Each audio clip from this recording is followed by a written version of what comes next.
We appreciate having you on the call. My name is John. I am a business solutions consultant with SVA, and I am joined by two members from my team, our client success manager, Tanya, and our principal, Andrea. If you've been attending our webinars up until this point, probably recognize the team here.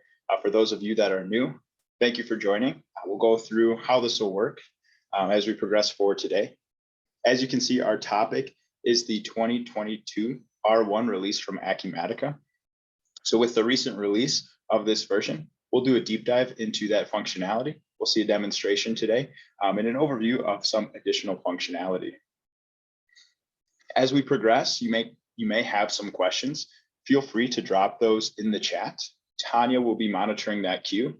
For those that are relevant to the topic that we're discussing, we'll do our best to address those directly.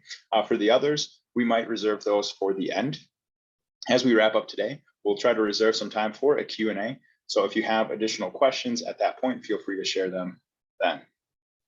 All right, so getting into the agenda today, what we have scheduled, we'll begin with a live demonstration. Andrea will take us through a few key components that we identified in this 22 R1 release. First, we'll take a look at enhanced usability. So the user interface, some search capabilities, what Acumatica has done to improve that and the performance. We'll look at the enhanced mobile app. So for the users that have downloaded the app, you probably notice some interface changes. Andrea will walk us through that as well. Then we'll take a look at blanket sales order processing and some additional OCR capabilities. After that point, I will go through some additional functionality that we won't be demoing today, but things that have been called out as major changes with Acumatica. And if you have any questions or follow up on those topics as we discuss them, please feel free to contact us. And then we'll have a closing where we'll introduce our upcoming webinar, what the topic will be there, and then some contact information. So with that, I'll turn it over to Andrea to begin our live demonstration. All right. Thanks, John. So there's a lot of new features in 2022 R1. And so what I'll show you is kind of some usability enhancements. We'll get into the blanket sales order and also the AP document recognition. We tried to kind of handpick features that are relevant to everyone on the call. So not every feature will be relevant to everyone, but I think some of them will be.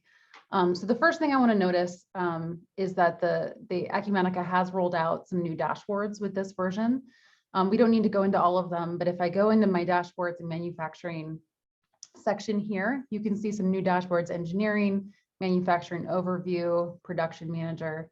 So consistent with our theme in last month's webinar in terms of the dashboards and the native dashboards that Acumatica is rolling out, they're clearly committed to that vision of having each dashboard kind of rolled out with a new version. So that's kind of the first item here. The second item is some search feature enhancements, which I want to show you. So they have added the ability to search from either contains or starts with. So I'll show you what that looks like. So if I want to search my bills and adjustments, and I want to search for a vendor with the word blue in it, as soon as I search that, you can see 92 records appear, and it's searching by contains. So I can actually update that by going to site preferences here, open a new tab, and you can see this new table setting feature where I have a search condition set to contains. I'm going to change that to say starts with, and I'm going to save it. And so this lets you kind of filter more quickly the search features within Acumatica. So you can see that I refresh this page.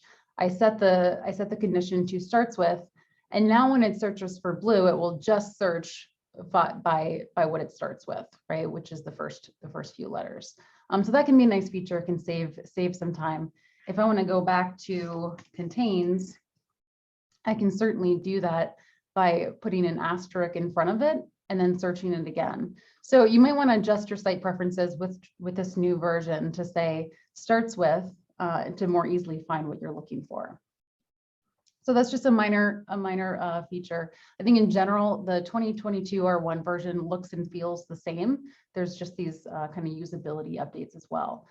Another nice feature is the mobile app. So sometimes I know it's been a little tricky to figure out, okay, how do I fine tune what's in my mobile app and how can I see certain pages and hide others, even if I have security rights to those. So if I go to customization, they've added a page here for mobile workspace. And what this does is, I can reset it to my default, but this basically determines, okay, what do I get to see? What's visible on my mobile app? And when I check or uncheck these, it will show me these menu options that meet this criteria.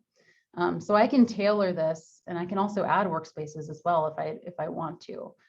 So I'm going to stop sharing my screen and show you what this looks like on the mobile app. But so far, I just want to see my time and expenses and perhaps my warehouse management as well. So that's what I have it filtered to see. So you'll see that in a second on the mobile apps. Let me stop sharing. And let's share my screen. And please don't judge my personal phone. It's pretty messy. And as Andrea is bringing that up, yeah, just a few comments too on the back end that we see for Acumatica in the usability. I'm sure you saw it with the search. Acumatica has been working on some of that configuration on the back end or the development work to enhance performance. So as you move into the new version, you'll see how quick the response time is for inquiries and simple searches, again, with that development background. All right, so I think you can see that okay. Thanks, John. So with this new version, I think you saw on that mobile workspace page, I had, I think, 3 selected. It also shows other as well. So that's the time and expense, the warehouse management, that's everything that you see there at the bottom. And now at the top, they've got this KPI feature as well. And so this is nice. I can click this and I can modify this pretty easily. So I can say add KPI, and then I can pick which KPI from this list that I'd like to see, right? So maybe I want to see, let's see, my opportunities. I can add that pretty easily, hit done. And then it will appear on here as well. So I can add as many of these as I would like. And if I wanted to rearrange them on my screen, I can do that here by clicking the 3 dots. Ooh. Edit the list, and then I can simply just like click and drag this down. Perhaps if I don't want to see that anymore, I can hit delete as well. So it's pretty user-friendly that way.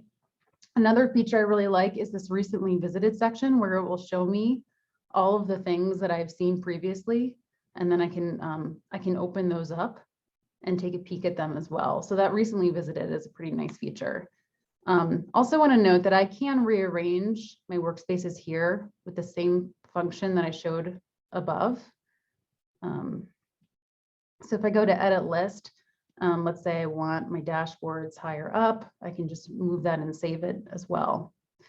Once I drill into these workspaces, there are some kind of quick keys that make it a little bit faster in the mobile app. So if I go to time and expense, I can just, capture an expense receipt and take a picture of it. You see that at the bottom of the page.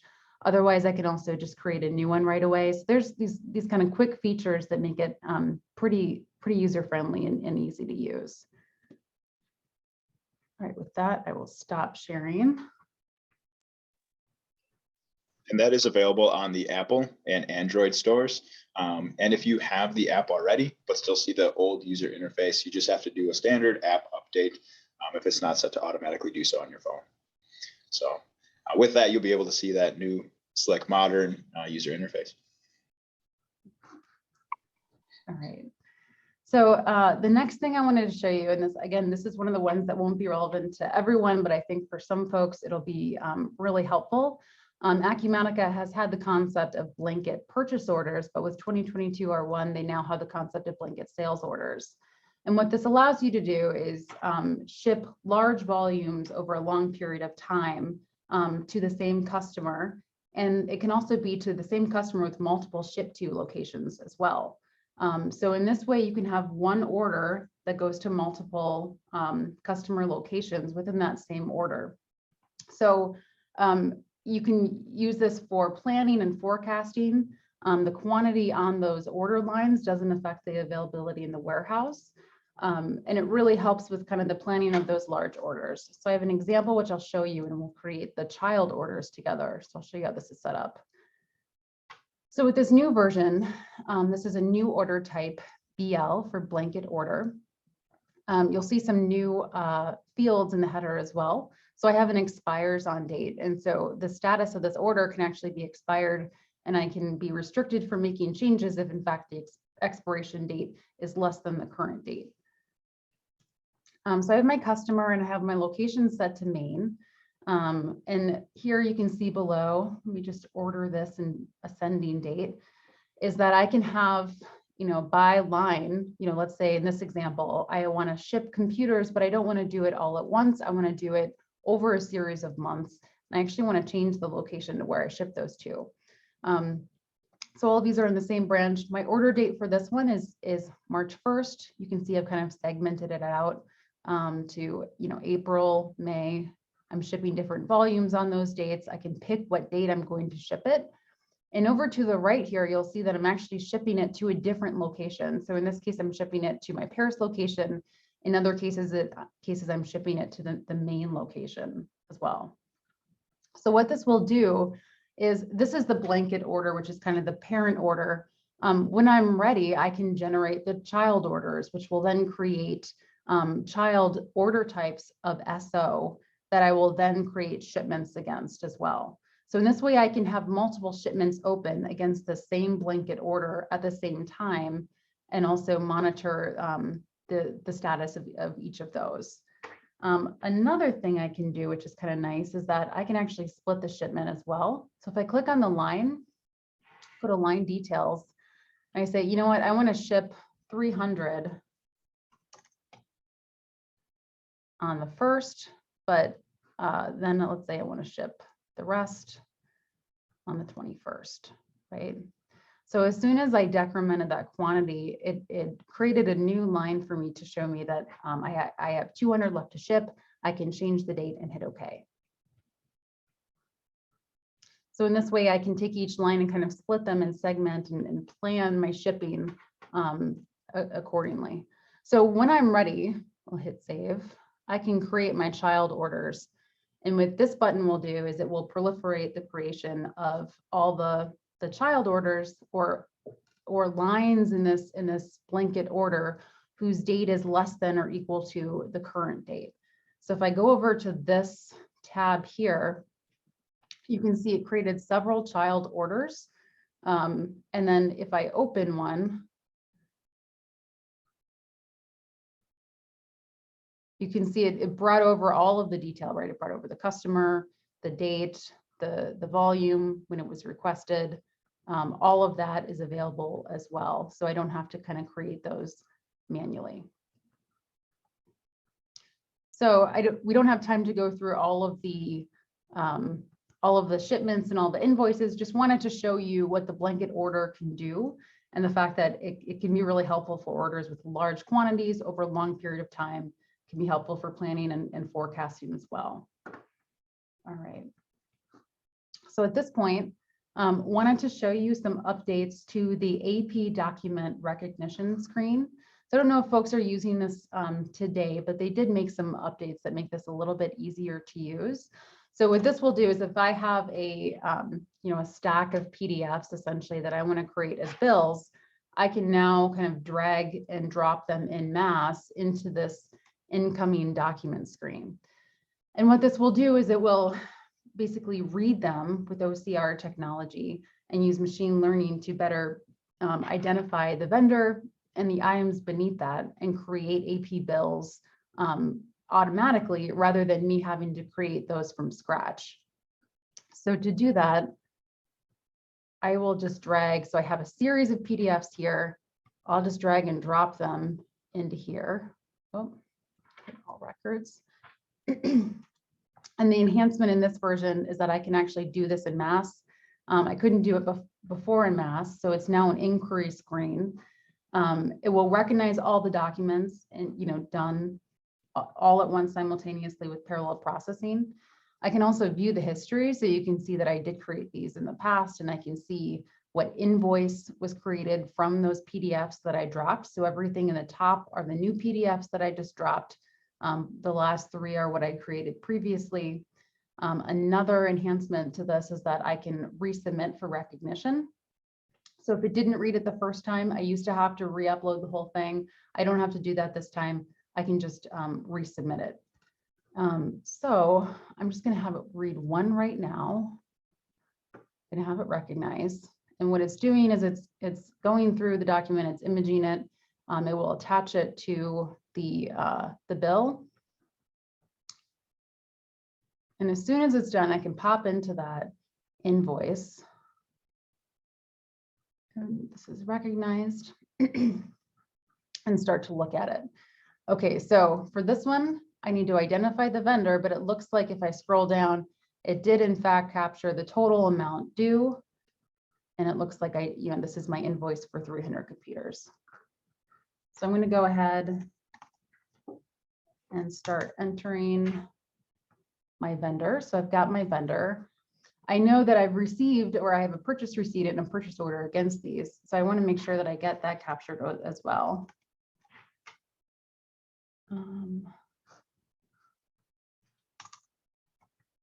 So to do that, I need to add the right inventory ID. So I got to find that guy. There it is. So it recognized the line item on the AP bill as computers. I have to map that to Acumatica for the inventory ID. And once I do that, it will show me, okay, you have these outstanding purchase orders that can be received against, or can be billed against, excuse me. So once I select that, I can save and continue. And now you'll actually see the traditional bills and adjustment screen. The files here means that PDF that I created was attached. And also in this line here, you can see, okay, it did pull in the PO number and the receipt number as well. All right, go ahead and save this. Okay, so that's kind of the summary of what you'll see today in the UI. I'm going to hand it back over to John, who's going to go through kind of a summary of all the additional features that we don't have time to show. We just have time to kind of talk through them. Excellent. Thank you, Andrea. Go ahead and share out my screen here. And so just a quick note too on the child orders that we saw. We did go through just the one creation of the child orders, but if you look at your processing screens where you can do it in mass, you'll also see the create child orders included in the process ordering screen. So you can do that in mass as well. All right, so if we look at some additional functionality that's available to us in this new release, again, we won't get into the demonstration side of it, but if any of these you have specific questions on, please feel free to reach out. The first one that was positioned here by Acumatica was the Amazon integration. So working through a native connector now to the Amazon marketplace. And as you can see on the screenshot here, we have within the commerce section, the ability to identify our connection settings with Amazon. And so what you'll also see here is an indicator for FBM and FBA. So FBA, fulfilled by Amazon. If you have those orders, you'd link a unique order type to that, and you'd receive the accounting details for that, and the invoice would be created in Acumatica as well. Again, that would be assigned a unique order type. On the fulfilled by merchant, of course, being the merchant, you would need to have the information in place to create an order. So it does just that. It provides over the order information, creates it, and there's a shipping exchange between Amazon and Acumatica. So when that shipment goes out, it is properly updated in Amazon to associate that connection. And again, a unique order type would be set up for the FBM scenario. And again, this is an area that if you have the marketplace connection, you can go right into that commerce section and connect it now through a native integration. If I look ahead here as well, we have some additional integrations, specifically on the e-signature side. So now we have a native integration with DocuSign, and Adobe. So if you look at my screenshot here, the right-hand side of the e-sign accounts, you'll see similar to what we saw on the Amazon side. We just need to assign the account, whether it's DocuSign or Adobe Sign, available through this native integration. Now, if you're going to be using either one of these, you would need to have a license either with DocuSign or Adobe. So an account would first have to be established there, and then we can connect to it through Acumatica. And what this allows functionality-wise is you can create e-sign envelopes with reminders. So you can actually deliver those documents to your customers, to your vendors as needed for e-signature. You can prepare the documents for signature. So what you'll see in the lower right-hand side of the Adobe Sign, you'll see a screenshot of what this looks like in a demo environment. The preparation of the document actually takes you to Adobe or DocuSign, so you can position the e-signature fields as needed, prepare those, and send them. And then in Acumatica, if we go back to Acumatica, we'll see eSign Central, which is where you'd be managing those documents. So that gives you an overview of what is out there for e-signature, whether it's completed or if it's pending. So you have good visibility into the status of these documents.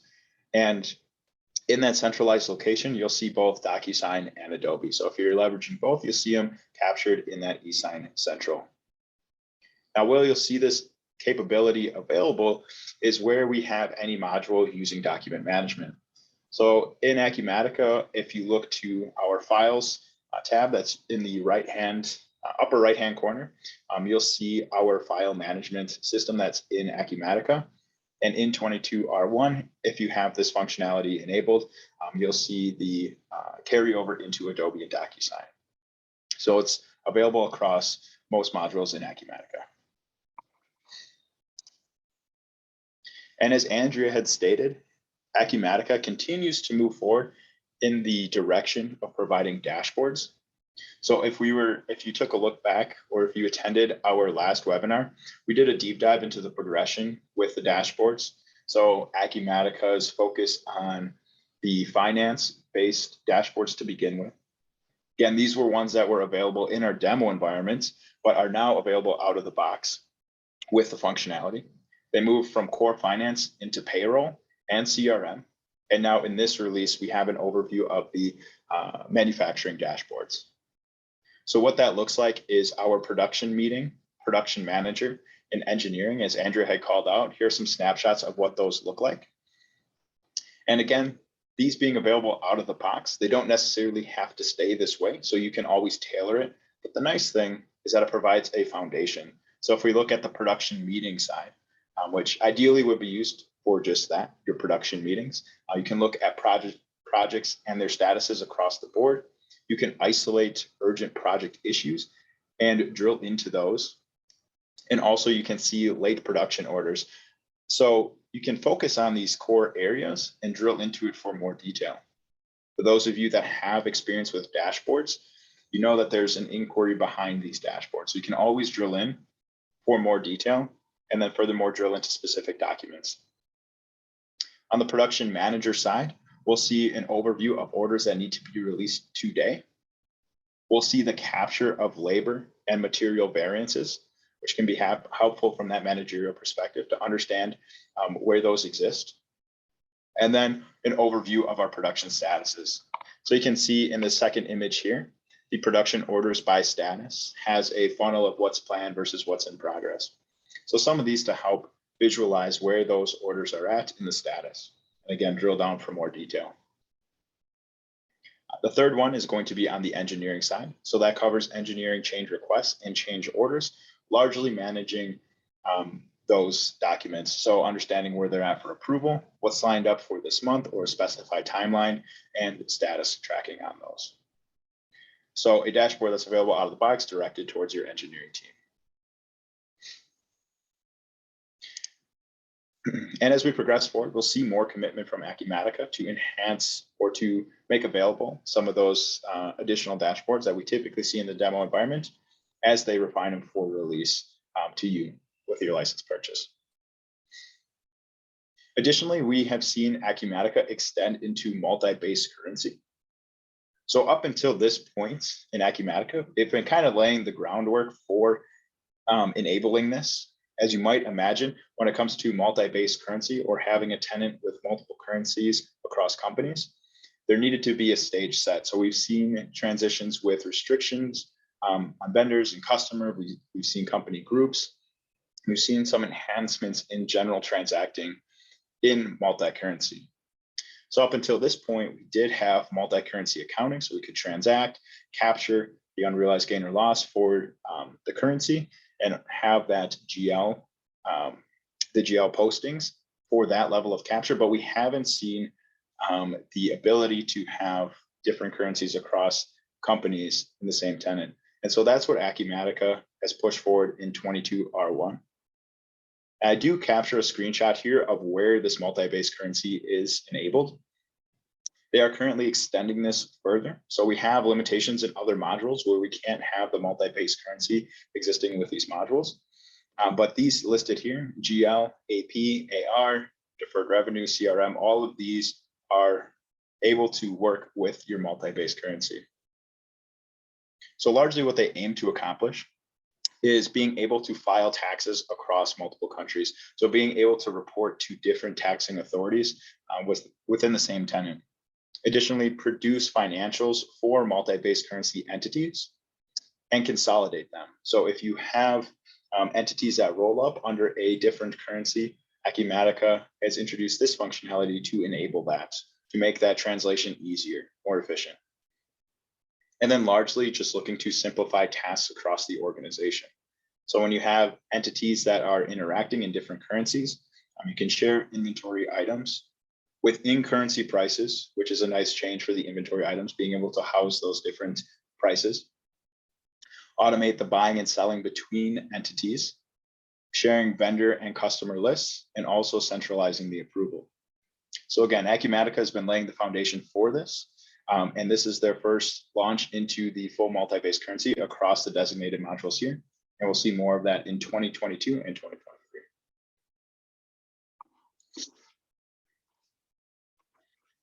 Right. And some additional functionality here worth noting as well. Acumatica did introduce what they refer to as the GL anomaly detection. So what this is largely an audit tool and a tool to help assist in the closing process. So similar to what we saw in OCR and that movement towards machine learning, they've added this capability into the GL side. So very nice for our financial folks. And we'll see this built out furthermore in 22R2. So in this initial introduction, they have exposed access to the machine learning capabilities. So what that does is you can identify by company who should be using the GL anomaly detection. So if you have high volume transacting entities, might be applicable there. It may not be applicable in other entities where it's lower transaction volume or simpler to close. But it's up to you to engage it at the company level.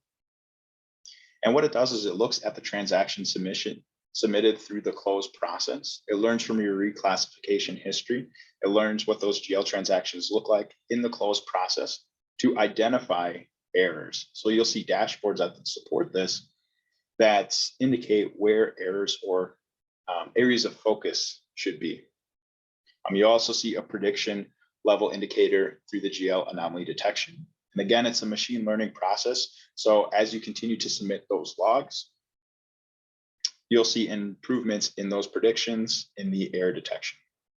So this is the first introduction in this version, but you'll see more functionality supporting this as we progress forward. For those of you in the banking side, there is some extended banking functionality on the reconciliation side specifically, which is always helpful.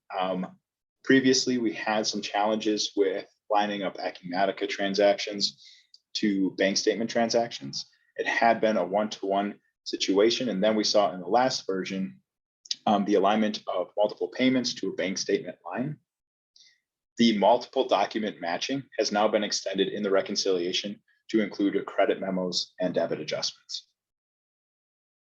Additionally, you'll see mass processing of matching transactions across multiple cash accounts. So prior to this, we'd import those transactions and we'd be able to process them in that auto matching capability, one cash account at a time. There's now a long running process to run it through multiple cash accounts. So you'll see mass processing of the bank reconciliations across those cash accounts. And then on the payment method, a small detail, but can be helpful when performing the reconciliation. There is an option in your payment methods to set the payment date for unreleased payments that you identify in the reconciliation. So you see it in Acumatica, see it on your bank statement. You can auto apply that bank transaction date to the payment itself. So rather than navigating back to that record, you can do that automatically through an indicator on the payment method. And then lastly, one area to call out, especially around the global expansion, is the UK and the Canadian localization. So we've seen elements of this deployed through customization projects in the past. Now it is core functionality that can be enabled for UK and Canadian activity. On the UK side, you'll see the ability to submit VAT returns to the taxing authority in the UK, the HMRC.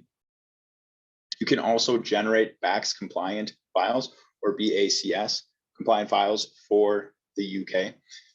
And you can also work with additional banking institutions and authorize and process credit card payments. So again, this is for UK focused activity. Again, had been deployed through customization projects, but now part of the core functionality. And one addition to the Canadian localization is the direct deposit file capability with RBC. So the Royal Bank of Canada being able to generate a file that already fits the spec parameters there for submission.